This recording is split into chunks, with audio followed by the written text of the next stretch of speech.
Quelle comédie. Quelle comédie. Quelle comédie. Quelle comédie. Quelle comédie. Quelle comédie. La Comédie Française présente Quelle comédie, un podcast produit par Judith Chen et réalisé par Andrea Villechange et Zélie d'Allemagne.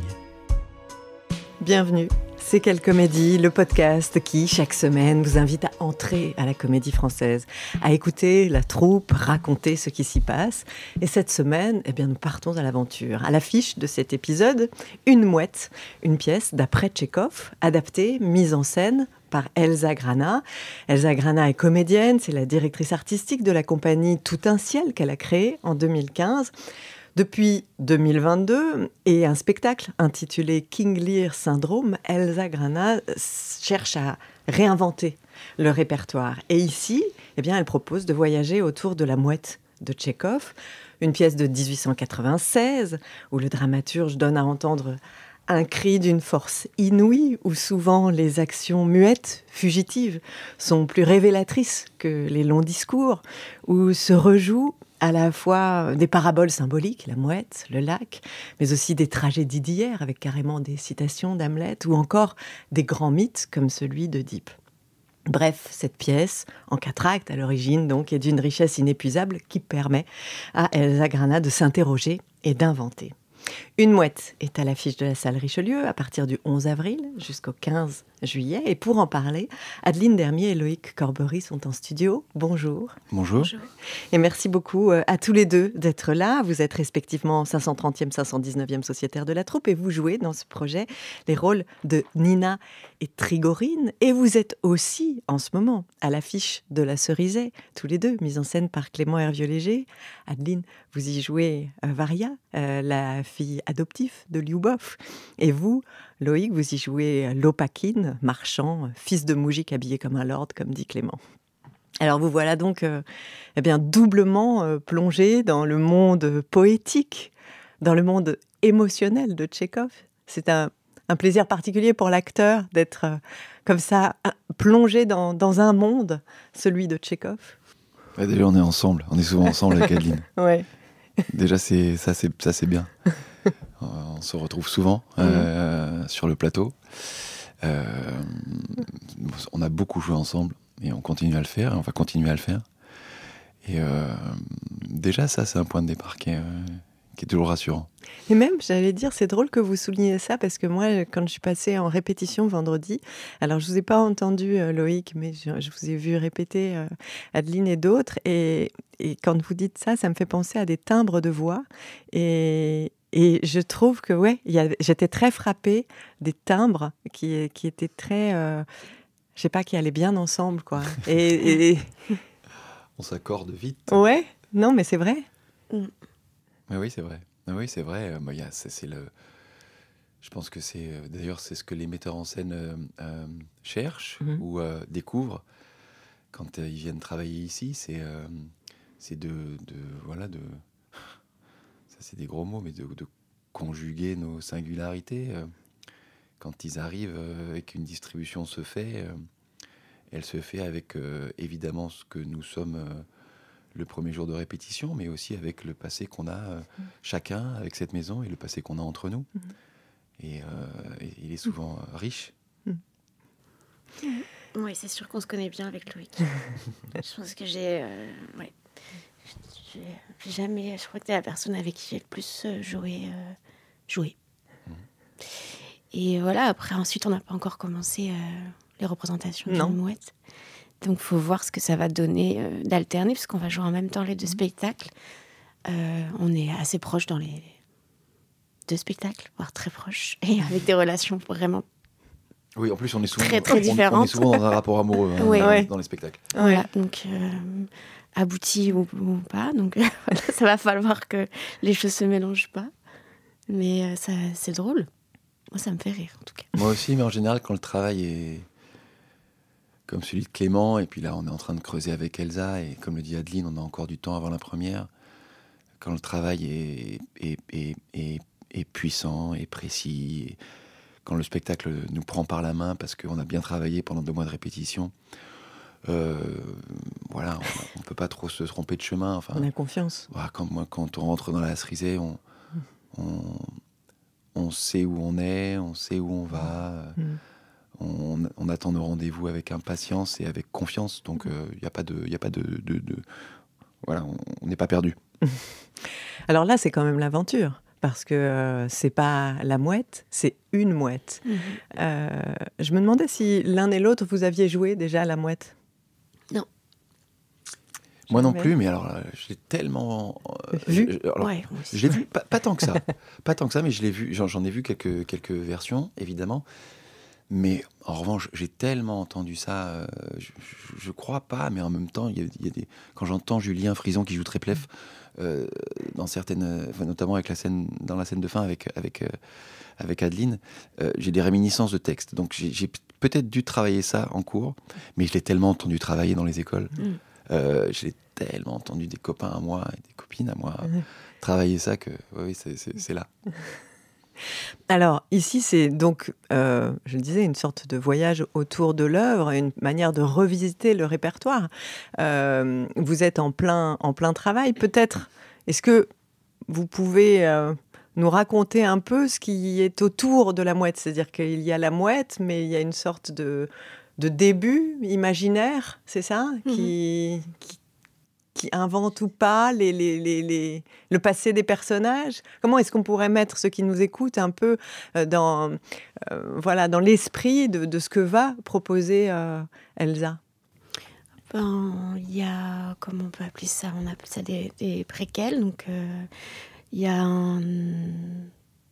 a des scènes du passé d'Arkadina qu'on voit en fait avant le démarrage de la pièce de Tchekhov.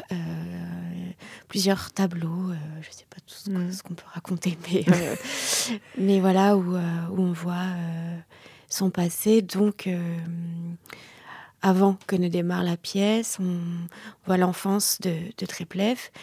Et puis la pièce démarre donc avec la mouette. Et ce qui permet un peu d'avoir le contexte dans laquelle arrive Arkadina et Tréplef et voilà, c'est pas très clair ce que j'ai dit, mais c'est une forme de mise en perspective finalement, peut-être aussi, en se servant de textes de Tchekhov, je crois, pour ce préquel. De pièces en un acte de Tchekhov, c'est ce que j'ai lu. Alors, vous parliez en préambule d'une réinvention du répertoire. Je ne suis pas certain du terme, je ne pense pas qu'on réinvente le répertoire. Le répertoire, il est ce qu'il est. Et après, il se trouve qu'on l'interprète. Oui, en tout cas, on le donne à entendre à chaque époque avec les acteurs que nous sommes, les metteurs en scène qui le lisent et les spectateurs qui l'entendent à chaque époque. Et il se trouve que, comme ce sont des chefs-d'œuvre, ils n'ont pas besoin d'être réinventés, ils ont juste besoin d'être redonnés à entendre. Et d'une manière claire, juste, concrète. Et là, après, ils font leur... j'ai envie de dire qu'ils se réinventent tout seuls à chaque époque.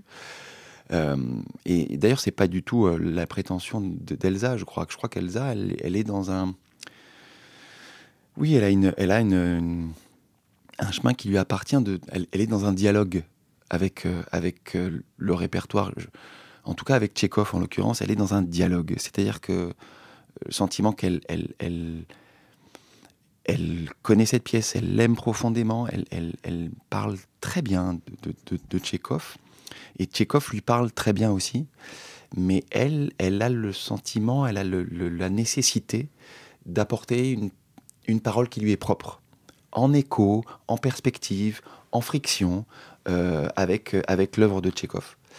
Et c'est pour ça que vous parliez tout à l'heure entre la cerisée ou une mouette. Oui, la cerisée, c'est Tchekhov. Une mouette, c'est Tchekhov et Elsa Grana. C'est une écriture originale aussi. Ce qui est désarçonnant dans cette maison, sur ce plateau en tout cas, mais ce qui est le cas, en l'occurrence, et ce qui est passionnant, c'est toujours passionnant pour nous qui sommes plongés dans l'écho des auteurs du passé, de travailler avec un auteur d'aujourd'hui. Et en plus, un auteur qui a beaucoup de talent. Enfin, son écriture est à la fois puissante dans ses enjeux et très belle et concrète dans sa forme. Donc Elsa, elle écrit. Et elle écrit elle écrit autour. Et là, en l'occurrence, donc voilà, elle a beaucoup écrit sur le passé. On sent que dans Tchekhov, dans La Mouette, ce qui la passionne en premier lieu, c'est de raconter ce que peut être la trajectoire, le merveilleux et le monstrueux dans être une actrice, une femme et une mère. Conjuguer ces trois choses-là.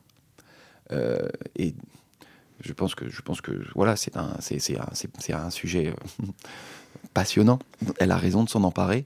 Je pense que le personnage d'Arkadina est le personnage qui la fracasse, elle, dans ce spectacle. Et donc, elle a voulu raconter ce que pouvait être la trajectoire d'Arkadina avant la pièce et ce que peuvent être les béances que le personnage ouvre à différents moments de la pièce qu'elle a écrit. Elle a augmenté beaucoup le rôle d'Arkadina en lui donnant une parole que Tchekhov n'a pas écrite, mais que Elsa aurait envie qu'elle l'entende aujourd'hui. Wow. Ouais, c'était très long, pardon, mais... Non, mais c'était c'était très bien. Ça nous permet de voir quel est ce trajet. Et c'est vrai que moi, je repensais, vous n'étiez pas dedans, mais à Vania, par exemple, Bien aussi, sûr. De Julie Dédiquet. Alors, c'était au Vieux Colombier, mais c'était aussi ce trajet, cette manière comme ça à la fois d'un très grand respect pour l'œuvre et en même temps d'une envie de le dire aujourd'hui. Et avec, C'est encore différent. Julie, c'est Ouais. encore différent. Julie, elle change pas la dramaturgie. Julie, elle a un profond, pas respect, une profonde confiance. Elle pense que la dramaturgie de Tchekhov est suffisante. Et après, elle peut écrire un peu autour, avec ses acteurs. Et là, Elsa, elle bouscule aussi la dramaturgie. Et elle écrit, elle, sans les acteurs. Et c'est encore autre chose. ouais, c'est pas ce qu'on appelle l'écriture au plateau. Non. Non, vous dites non, c'est-à-dire que vous êtes, vous êtes face à une partition très écrite. Oui, après, elle peut changer. Elle change. On Ouais. a fait quelques improvisations. Mais Puis elle écrit tous les jours encore. elle écrit tous les jours. Elle rechange, elle repart, elle reprend. Elle enlève, elle remet. Ça change tout le temps, donc c'est merveilleux. Mais c'est son écriture à elle. Ouais. Ouais. C'est pas, ça vient pas de travail au plateau de nous. Quoi. C'est plutôt proche du travail que peut faire Thiago sur Récup, par exemple, où il prend l'œuvre d'Euripide et puis il écrit beaucoup autour et il la malmène et en même temps la malmenant, il en fait sortir une essence particulière. Voilà la grande différence que l'équipe d'Euripide, j'ai envie de dire, personne ne le connaît véritablement. La Mouette, les gens ont souvent une idée très claire. Ils pensent la connaître très bien. Alors, quand je suis passée voir un peu les répétitions vendredi, moi, j'ai été frappée de sa manière de travailler avec vous. Elle-même, Elsa, sur le plateau, avec son corps très proche aussi de vous, qui vous, je sais pas comment dire, qui vous inspire, qui vous incite, qui vous guide. J'ai trouvé qu'il y avait quelque chose de très fort dans sa présence.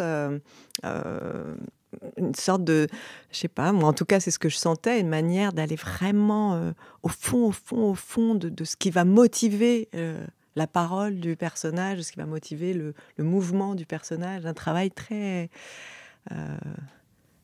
très en profondeur et très dans le corps avec elle, très proche de vous. Bah, c'est une actrice, Elsa, donc ça se sent, quoi. C'est physique. Donc elle est très proche, en effet. Moi, ça me fait rire. J'ai l'impression d'avoir un petit coach à côté, qu'elle le joue parfois. Ça me fait penser à Marina. Marina, elle travaillait comme ça sur ce personnage. Et après, c'est physique, quoi. Donc c'est agréable, ça va vite. Parfois, on est perdu. Parfois, on la perd, elle.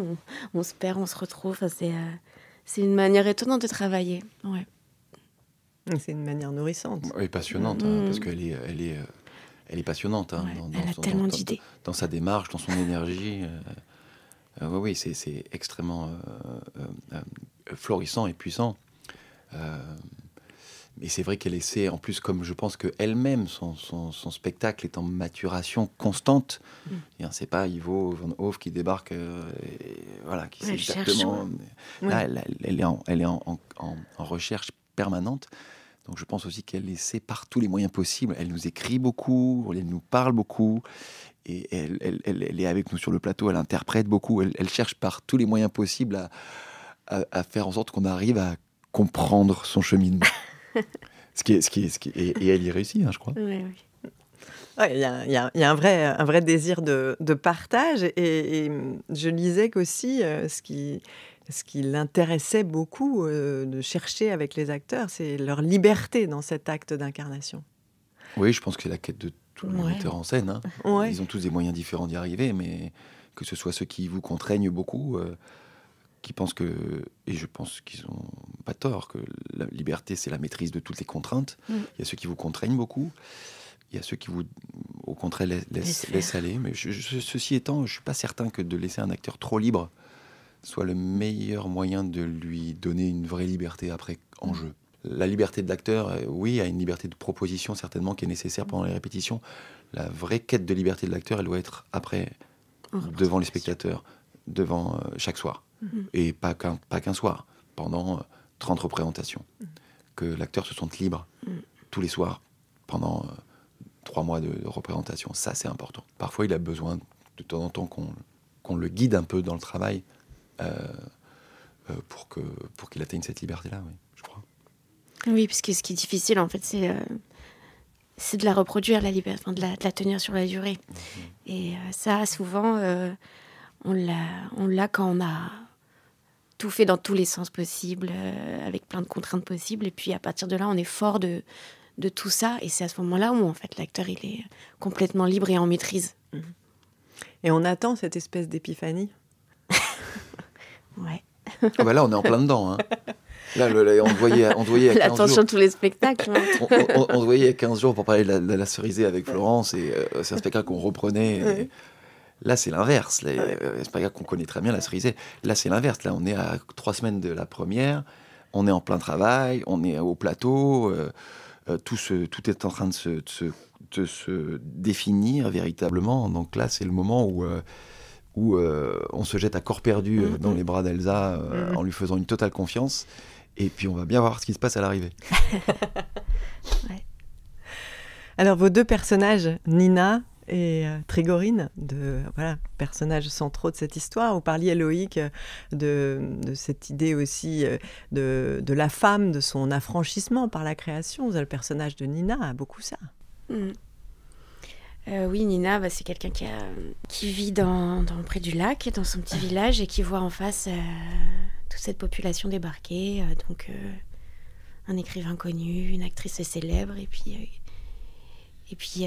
sa relation avec Treplev, qui écrit une pièce, et elle va être attirée, fascinée par ces gens, par l'idée de la gloire, de la réussite, par cette idée de liberté. Et puis c'est que elle a perdu sa maman, donc elle est très seule, Nina.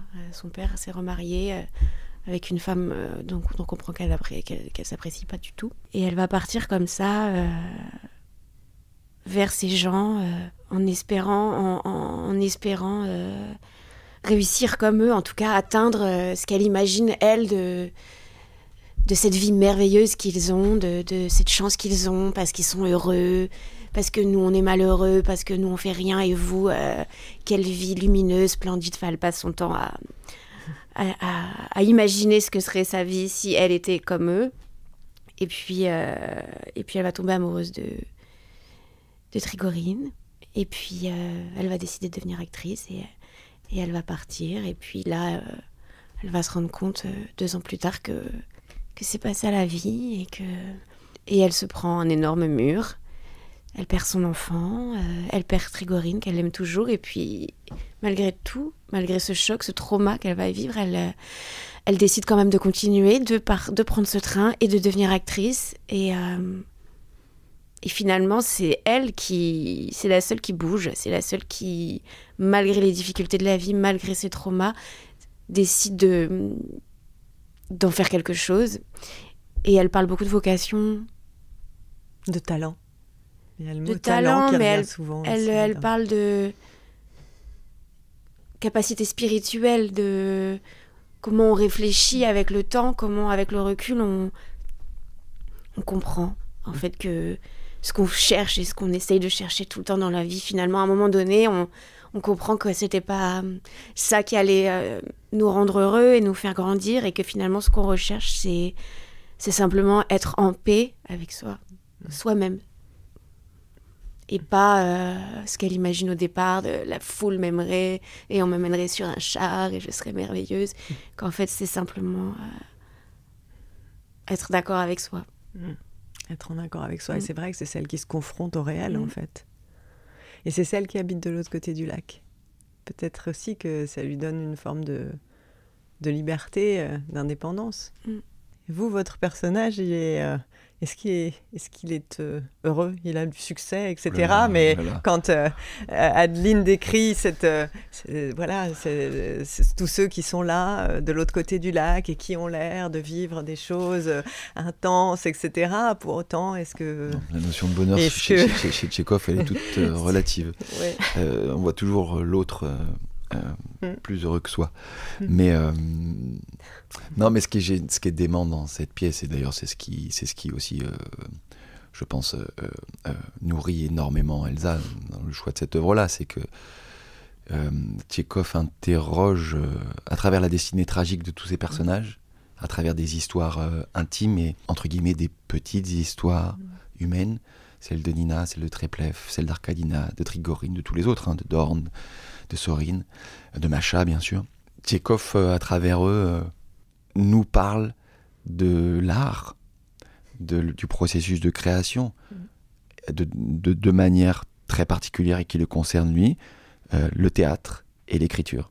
Le théâtre à travers Treplev, à travers Arkadina, il y en a aussi, mais surtout à travers les réflexions, la réflexion de Treplev, et l'écriture énormément à travers la réflexion la réflexion et les affres de Trigorine. Ils sont peu d'auteurs dans le répertoire comme ça à avoir vraiment, de manière très claire, interrogé leur propre art. Le théâtre. Et le vôtre aussi. Évidemment le nôtre.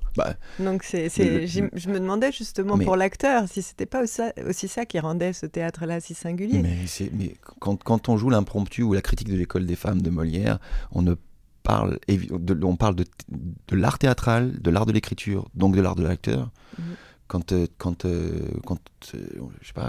Shakespeare dans Hamlet parle du théâtre et de l'écriture et du jeu d'acteur, c'est passionnant évidemment pour l'acteur. Quand Tchekhov nous offre aussi une réflexion sur l'art, il nous permet tout d'un coup de nous interroger nous aujourd'hui avec vous, spectateurs d'aujourd'hui, sur ce que peut être la représentation théâtrale, l'écriture en elle-même et l'art de l'acteur. Évidemment, c'est dément à faire. Et j'espère à entendre. Bah oui, parce que ça nous chamboule et pour vous, c'est sans doute une manière de relire en fait au quotidien, de jamais s'asseoir sur quelque chose dessus. Je pensais aussi au fait qu'entre la Cerizay et la Mouette, il y a aussi un lieu fort, un lieu qui est un personnage. Ça se retrouve dans les deux pièces. Alors, oui, vous avez raison. Je ne pensais pas au même lieu, moi, mais vous avez raison. Il y a... Enfin, je ne sais pas à quel lieu vous pensez. Parce que moi, personnellement, évidemment... Oh mon Dieu, on a créé la Cerizay il y a 3 ou 4 ans maintenant, la sortie du Covid. En 3 ou 4 ans, il s'est passé des choses dans le monde, il s'est passé des choses en Europe. La plupart de la Cerizay se passe à la frontière entre l'Ukraine et la Russie. La Mouette se passe en Ukraine, soyons clairs. La Russie d'alors, bien sûr. On a joué Dostoïevski en début de saison, on a joué Erdmann en début de saison.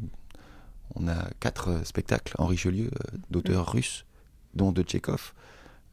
Évidemment que, moi, si on parle d'un lieu, oui, c'est sûr que donner à entendre le répertoire russe aujourd'hui est pas anodin. C'est pas anodin. C'est complexe et c'est indispensable. Voilà, de ne pas résumer notre rapport à la Russie avec ce qui se passe en ce moment aujourd'hui dans la tête de certains de nos dirigeants. Voilà, la culture russe, l'attachement à la culture russe dépasse tout ça, j'espère. Mais oui, dans la Cerisée, parler de Kharkiv, de Kharkov, là, de parler dans la Mouette, parler de Kiev, c'est pas rien. Je sais pas si vous pensiez à cette maison-là, mais... Je pensais à ces maisons. Et oui, il y a justement cette façon de traverser, en fait, beaucoup de sujets. C'est-à-dire à la fois, oui, le théâtre, mais aussi le monde contemporain, ce à quoi on tient, et peut-être à un certain endroit, une mission qu'on se donne, ou pas, de continuer toujours à la fois à jouer et à... Bien sûr, mais vous vous rendez compte, vous touchez un truc, vous vous rendez compte quand même du salut que peut être pour chacun d'entre nous l'art, enfin le théâtre, la littérature, le cinéma bien sûr, d'essayer de s'interroger différemment, de comprendre différemment, de se rendre compte qu'on peut aimer ce qu'on croyait détester, de se rendre compte que les choses sont beaucoup plus complexes, parfois beaucoup plus humaines. Et puis surtout que le répertoire nous permet ça aussi. Le champ de l'histoire est vaste. Et tout d'un coup, repasser, réentendre, retraverser plutôt des épreuves qu'on croyait être juste de l'histoire et qu'on croyait anciennes. Ah, on a vécu ça très très fort, Adeline et moi, sur les damnés. Les damnés, c'était fou pour ça. On crée ce spectacle, très bien, mais sauf qu'après, on le reprend on le crée pendant les attentats de Nice, l'écho avec le Reichstag, enfin la nuit de cristal est folle, on le reprend en pleine élection présidentielle l'année suivante avec une extrême droite qui tout d'un coup prend un essor effrayant en France. On va le jouer à Londres en plein Brexit. On va le jouer à New York juste après l'élection de Trump. Enfin, tout d'un coup, le spectacle a été accueilli avec un écho à chaque fois fou pour nous acteurs. Mais on se rendait compte que les spectateurs, pour eux, c'était une catharsis. Une catharsis, incroyable. C'est ça, ouais. Et voilà, ça c'est... Ouais. Ah là là, on va aller voir une mouette, hein, avec en plus ce Tchekhov où d'une certaine façon, il y a quand même cette idée qu'il y a une sorte de... Est-ce qu'on peut dire, je sais pas, malédiction inévitable du réel il y a tout ça aussi.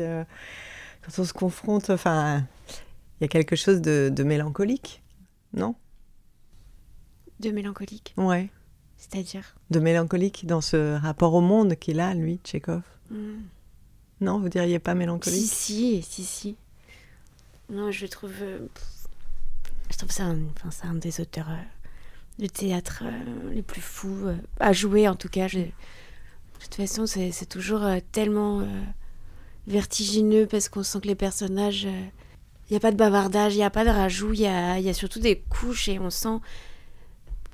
c'est si simple et c'est dur à jouer parce que c'est déjà tellement grand et tout petit en même temps et silencieux, et c'est ces silences qui sont merveilleux en fait. C'est tout ce qui n'est pas dit, tout ce qui est entre, tout ce qui ont l'air de petites choses dans la cerisée. On dit... salut, tu dis quoi? Salut le beau ou salut le beau? Non, à Nico. Voilà le plus beau. Voilà le plus beau. Ou... Salut. Non, mais il y a des toutes petites choses où on se dit mince, mais ça a l'air si petit et puis ça résonne. Puis tout à coup, c'est tout ce qui est entremêlé. Et puis ce sont des pièces chorales. Donc, dans la mouette, c'est incroyable aussi à quel point on se rend compte que les gens se parlent peu, en fait. Ils sont tellement dans des problématiques différentes et cette mélancolie, cette solitude qui est merveilleuse. Et puis par moments, hop, ils arrivent à se parler vraiment et du coup à parler beaucoup tout à coup, parce qu'il y a juste une connexion et puis après ça repart et c'est comme dans la vie. Mais il y a une grande humanité dans tout ça. Enfin, c'est ça qui est... Puis Molière, on a ça aussi. Il écrit des comédies. Ça, ce sont des comédies. Ouais. À la base, pour lui. Et on y rit beaucoup, on est censé y rire beaucoup. Mais au-delà de ça... Il y a beaucoup d'ironie. Beaucoup, mais au-delà de ça, oui, ce sont il trace des destinées qui peuvent être tragiques, mais... il y a beaucoup d'amour. Mais il y a beaucoup d'amour, il y a beaucoup de... Je sais pas si le mot est juste, mais il y a beaucoup de tendresse pour l'humanité. Et ça fait du bien. Quand on est spectateur, ça fait du bien. C'est peut-être un peu le médecin aussi qui parle. Bien sûr. Une mouette, à partir du 11 avril et jusqu'au 15 juillet, salle Richelieu, d'après Tchekhov, donc adapté et mise en scène par Elsa Gradin. Merci beaucoup à tous les deux. Merci beaucoup. C'est la fin de cet épisode, réalisé par Andrea Villechange et Zélie d'Allemagne. On se retrouve lundi prochain, 8h, avec un nouvel épisode de Quelle comédie. En attendant, bonne semaine à toutes et à tous avec la Comédie Française.